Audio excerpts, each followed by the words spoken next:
आज की इस पत्रकार वार्ता का सार है जो आदरणीय सिंघवी साहब और मैं हम आपके बीच में एक महत्वपूर्ण विषय लेकर आए हैं। डरेंगे नहीं, झुकेंगे नहीं, सीना ठोक कर लड़ेंगे। अंग्रेजी हुकूमत को जड़ से उखाड़ने के लिए भारतीय राष्ट्रीय कांग्रेस ने साल 1937 में नेशनल हेरल्ड अखबार निकाला, जिसके प्रणेता थे महात्मा गांधी, पंडित नेहरू, सरदार पटेल, श्री पुरुषोत्तम दास टंडन, आचार्य नरेंद्र देव, रफी अहमद किदवई, ये लोग थे। अंग्रेजों को इस अखबार से इतना खतरा महसूस हुआ कि उन्होंने 1942 में भारत छोड़ो आंदोलन के दौरान नेशनल हेरल्ड पर बैन लगा दिया, जो 1945 तक चलता रहा। आजादी के आंदोलन की आवाज बने इस अखबार का मूल मंत्र तब और अब दोनों समय था, आजादी खतरे में है, अपनी पूरी ताकत से इसकी रक्षा करें। आज फिर उस समय की अंग्रेजी हुकूमत का समर्थन करने वाली विचारधारा आजादी के आंदोलन की इस आवाज को दबाने का घिनौना षड्यंत्र कर रही है। इस षड्यंत्र के मुखिया स्वयं प्रधानमंत्री श्री नरेंद्र मोदी हैं और उनका हथियार उनका चहेता और पालतू ईडी है। देश को गुमराह करने के लिए आए दिन मुद्दों को भटकाने की राजनीति में माहिर मोदी सरकार अब बदले की भावना में अंधी हो गई है। जिस मानसिकता ने अंग्रेजों का साथ दिया था, आज गुलामी की प्रतीक वो मानसिकता आजादी की कुर्बानियों से प्रतिशोध ले रही है। इस बार उन्होंने एक नई कायराना व डरपोक साजिश की है। नेशनल हेरल्ड मामले में अब प्रधानमंत्री श्री नरेंद्र मोदी ने कांग्रेस अध्यक्षा श्रीमती सोनिया गांधी जी व हमारे नेता श्री राहुल गांधी जी को ईडी से नोटिस जारी करवाया है। साफ है कि तानाशाह डर गया है।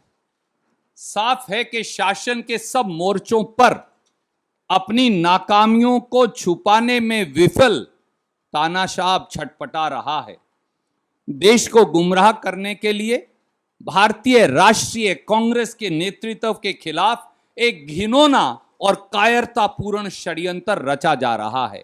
उसके सारे तथ्यों को लेकर आज अभिषेक सिंघवी जी आपके बीच उपस्थित हैं। मैं अनुरोध करूंगा कि वो आपसे इस बारे में संपूर्ण बात करेंगे। आदरणीय सिंघवी साहब। मेरे आदरणीय मित्र ने आपको इसका संदर्भ बताया, इसका इतिहास बताया, नेशनल हेरल्ड की विरासत बताई और उसकी कई दशकों, भारत की आज़ादी के कई दशकों पहले से उसका इतिहास बताया। उसके साथ जुड़े हुए ऐसे दिग्गज नाम उन्होंने बताए। मैं आपको संक्षेप में इतना कहना चाहता हूँ कि ये एक इतना ज़्यादा मनगढ़ंत काल्पनिक आरोप है कि एक प्रकार से ये मजाकिया चीज़ है। और मैं आपको ये प्रमाणित करना चाहता हूँ कि सिवाय इस प्रतिशोध की जो भावना जिसके साथ ये सत्तारूढ़ पार्टी अपने हर राजनीतिक विरोधी को अटैक करती है, इसमें कुछ भी नहीं है। 5 या 6 तथ्य बड़े सरल हैं, उनको आप देख लीजिए और अपने आप निर्णय करिए कि इस प्रकार का समन्स माननीय कांग्रेस अध्यक्ष और पूर्व कांग्रेस अध्यक्ष को दिया जा सकता है 2022 में। नंबर 1, यही चीज़ों के विषय में कानूनी कार्रवाई 2014-15 से चल रही है। आज 7 साल बाद इस प्रकार की चीज़ों में ईडी को लाया गया है। नंबर 2, ये विचित्र केस इसलिए है कि जहाँ कोई पैसा नहीं है या जहाँ कोई प्रॉपर्टी का स्थानांतरण नहीं है, वहाँ पर मनी लॉन्ड्रिंग कैसे हुई, ये हमको कोई समझाए। माननीय मोदी जी के बहुत सारे काबिल जो एडवाइजर हैं वो समझाएं। हुआ सिर्फ इतना कि एक कंपनी है एजेएल, पुरानी कंपनी है, वो दशकों से नेशनल हेराल्ड चला रही है। चूंकि वो एक आदर्शों पे, मूल्यों के आधार पर चलाती थी अखबार, कमर्शियली इतनी सफल नहीं हुई।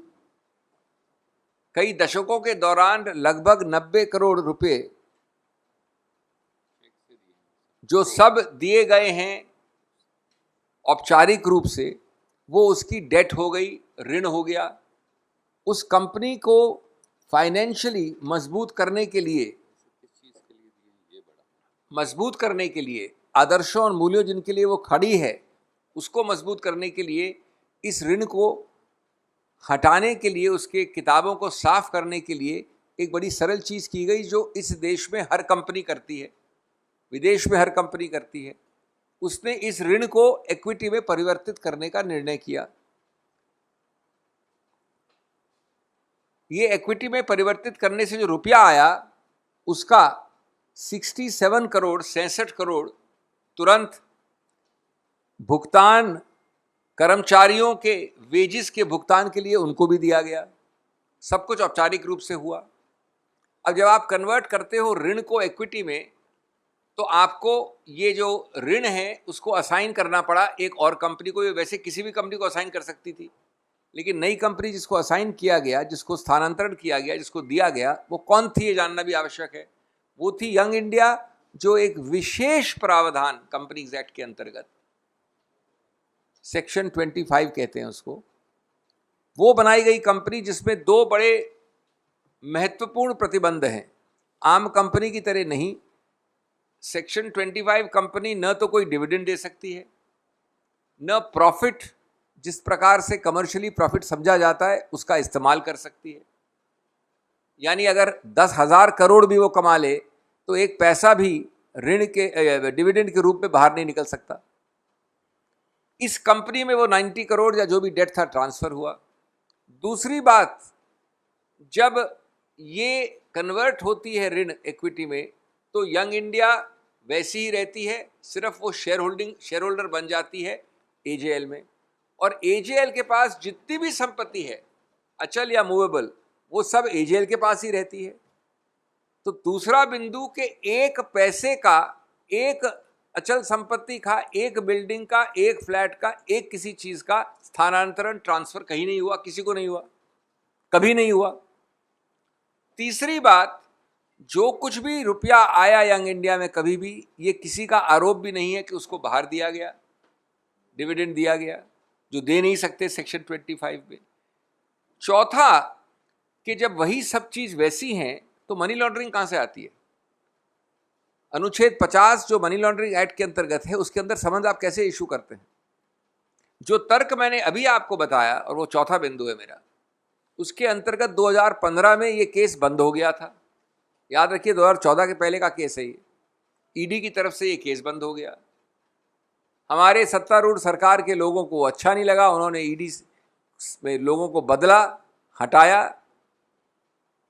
निरस्त किया अपने पदों से, और नया केस खुलवाया प्रेशर डाल के। और उसके बाद अब 7 साल बाद ये समझ दे रहे हैं। जैसा मैंने कहा, कभी उनको यहाँ से मोड़ना है, ध्यान, आपका ध्यान आकर्षित करना है, कभी इन्फ्लेशन से, कभी जो अभी जीडीपी फिगर्स हो रहे हैं उनसे, जो विभाजन की भावना चल रही है इस देश में, जो असमंजस की और जो सामाजिक उथल पुथल चल रहा है, उससे हटाने के लिए। तो दोस्तों, मैं अपनी बात अंत करना चाहूँगा ये कह के कि इस देश में इस प्रकार से अपने पपेट, जैसा मेरे दोस्त ने कहा,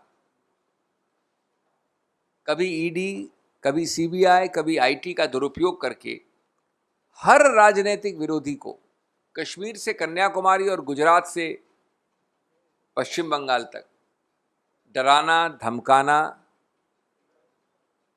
और देश का पूरा ध्यान इधर से उधर करना, ये तकनीक अब पुरानी हो गई है। जैसा हमने कहा, हम न डरेंगे, न झुकेंगे, और सीना ठोक कर ऐसे कारनामों का सामना करेंगे।